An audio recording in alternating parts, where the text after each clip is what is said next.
4e Analysis, un autre regard.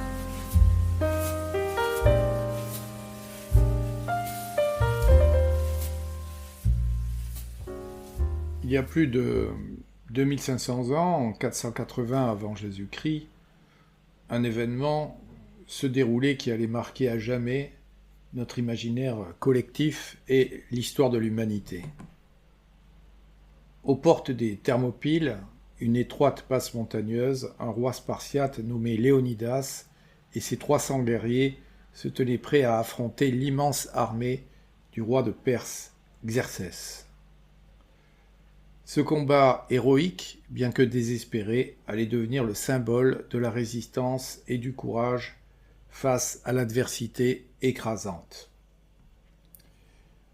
Au mois de juin de l'année 480 avant Jésus-Christ, face à la marée humaine de l'armée perse, nous avons un bataillon de Spartiates choisi sur le volet par le roi Léonidas, et ce bataillon de Spartiates va défendre un passage très étroit qui d'ailleurs comporte des vapeurs de soufre, d'où le nom de Thermopyles, qui signifie en grec les portes chaudes. L'endroit, si vous voulez le visiter, se trouve à une centaine de kilomètres au nord de la ville d'Athènes. Alors ce qui nous intéressera aujourd'hui, c'est qu'est-ce qui explique le fait que Léonidas continue à nous fasciner, à nous passionner. Trois choses essentiellement.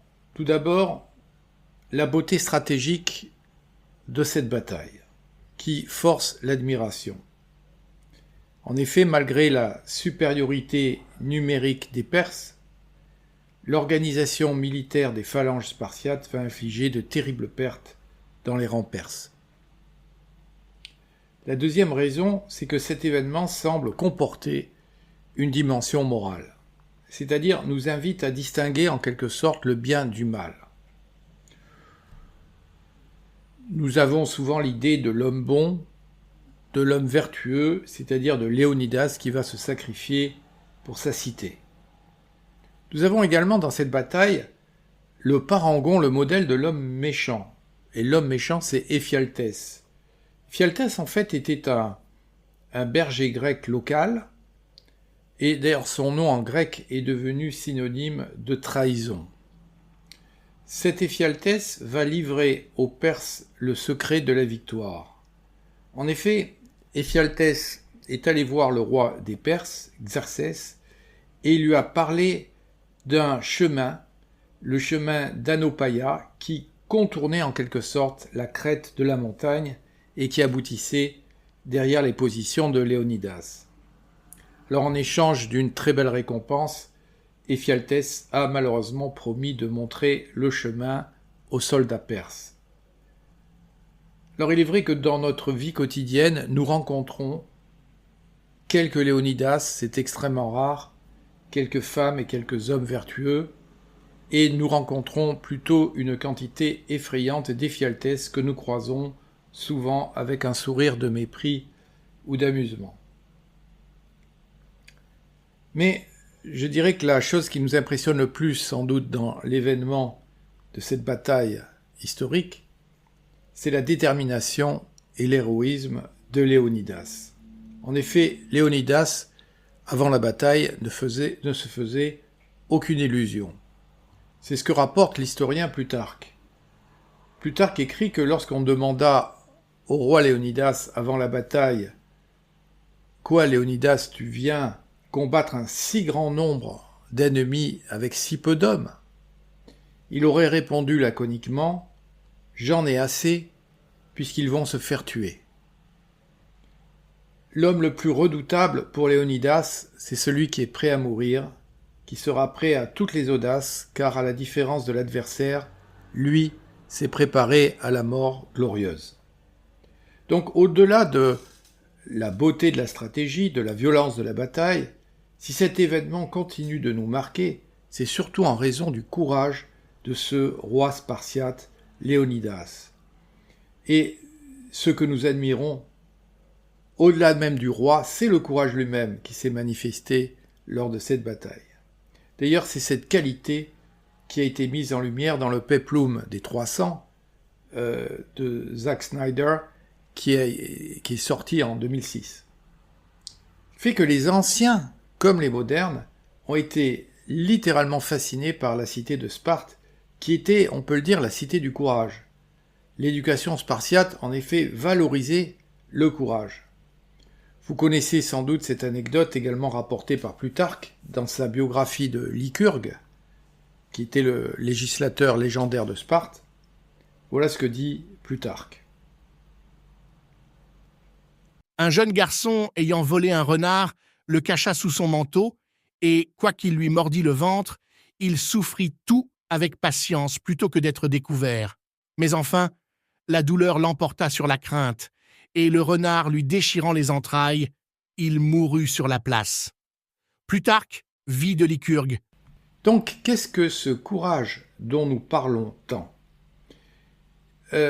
J'aimerais aujourd'hui déconstruire 3 idées fausses à propos du courage.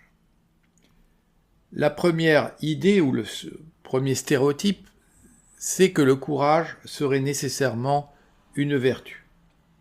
En fait, le courage n'est pas une vertu. C'est une perfection, certes, c'est une perfection de la volonté, mais pas nécessairement une vertu.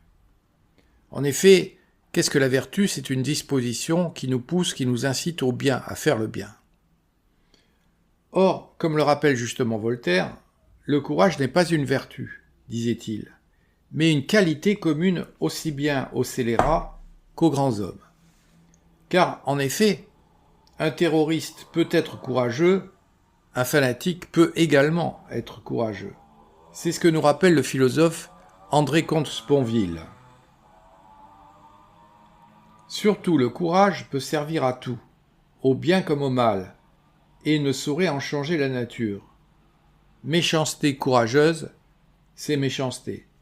Fanatisme courageux, c'est fanatisme. Ce courage-là, le courage pour le mal, dans le mal, est-il encore une vertu ? Cela semble difficile à penser, dit André Comte-Sponville dans son petit traité des grandes vertus. Mais on pourrait prendre, à cet égard, l'exemple des Spartiates eux-mêmes. En effet, je rappelle qu'à l'âge de 12 ans, 13 ans, les Spartiates devaient tuer leur premier homme, qui était généralement un ilote, c'est-à-dire un esclave. Bien, cette cérémonie, qui était souvent connue sous le nom de crypteia en grec ancien, la cryptie, c'était une institution secrète et initiatique de la cité de Sparte, au cours de laquelle les jeunes Spartiates devaient démontrer justement leur courage, leur endurance et leurs compétences en tant que guerriers. Les jeunes Spartiates, entièrement nus, étaient envoyés dans la campagne environnante, souvent pour tuer des ilotes, des cerfs, afin de prouver leur valeur et maintenir d'ailleurs la population d'ilotes sous contrôle par la terreur. Ce qui fait que la question qu'on peut se poser, c'est, bien sûr, est-ce que tuer un homme que l'on considère comme un esclave, est-ce cela la vertu ? Bien sûr que non. Toutefois, il faut bien reconnaître que pour tuer un homme de 30 ans alors qu'on n'en a que 12, il faut évidemment faire preuve de courage. La seconde opinion fausse que l'on a à propos du courage, c'est que le courage serait tout simplement l'absence de la peur. Or, le courage n'est pas absence de peur, bien au contraire, c'est ce que nous rappelle le philosophe Martin Stephens. J'ai toujours cru que le vicomte de Turenne s'adressait à son corps quand, transi de peur, avant d'engager le combat, il prononçait ces mots célèbres « Tremble, carcasse, mais tu tremblerais plus encore si tu savais où je te mène. » En réalité, Carcasse était le nom de sa jument.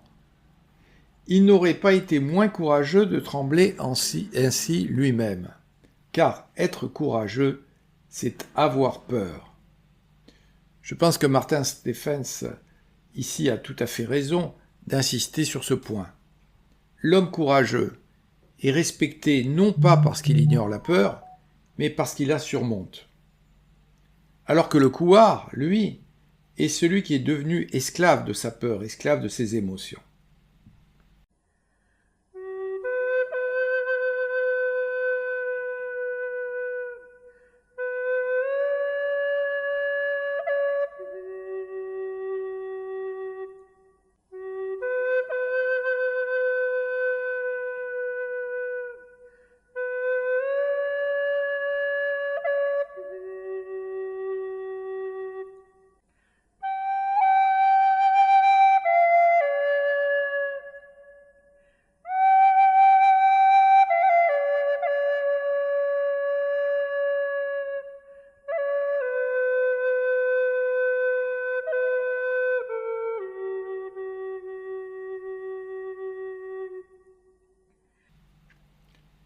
La dernière idée que j'aimerais pourfendre, en quelque sorte, dernière idée erronée, c'est l'opinion selon laquelle le courage serait une qualité exclusivement morale. Eh bien non, le courage est également une qualité politique, souvent ignorée. Pourquoi ? Parce que le courage est exemplaire. Le courage permet justement à la morale de ne pas être simplement morale, de ne pas être simplement théorique. Le courage nous montre que cette qualité peut s'incarner et même, je dirais, se propager. D'ailleurs, c'est ce point que le sophiste Protagoras avait approfondi. En effet, Protagoras, au 5e siècle avant Jésus-Christ, disait que les jeunes Athéniens avaient intérêt à lire Homère. Pourquoi ? Parce qu'ils y puiseraient des modèles de vie héroïques qui devaient justement leur donner envie de les imiter. Bien, Alexandre, on peut le dire, a appliqué cette méthode. En effet, Alexandre avait toujours avec lui un ouvrage de Homère qui était annoté par Aristote. Pourquoi ? Parce qu'Alexandre le Grand voulait justement imiter les exploits du héros Achille. Et c'est quelque chose d'essentiel qui explique d'ailleurs la vie d'Alexandre et son épopée. La littérature comme l'histoire sont les réservoirs de modèles héroïques qui nous façonnent en tant qu'hommes. Le courage a donc des implications politiques et non seulement morales. C'est ce que l'activiste américain Ben Phillips a bien vu. Il dit en anglais « The courage is infectious », c'est-à-dire « le courage est contagieux ». Et c'est exactement ce qui s'est passé avec Léonidas, puisque Léonidas ne fut pas simplement un homme de courage, mais également un modèle de courage. Et il est vrai que lorsque l'adversité frappe, nous avons souvent devant nous le rire de Léonidas. En effet, lorsqu'on apprit à Léonidas que les Perses étaient tellement nombreux que le ciel allait être obscurci par ces milliers de flèches qui étaient destinées aux Spartiates, Léonidas a ri. Au lieu de répondre par la peur, il fut capable de répondre par l'humour en déclarant qu'au moins il pourrait combattre à l'ombre.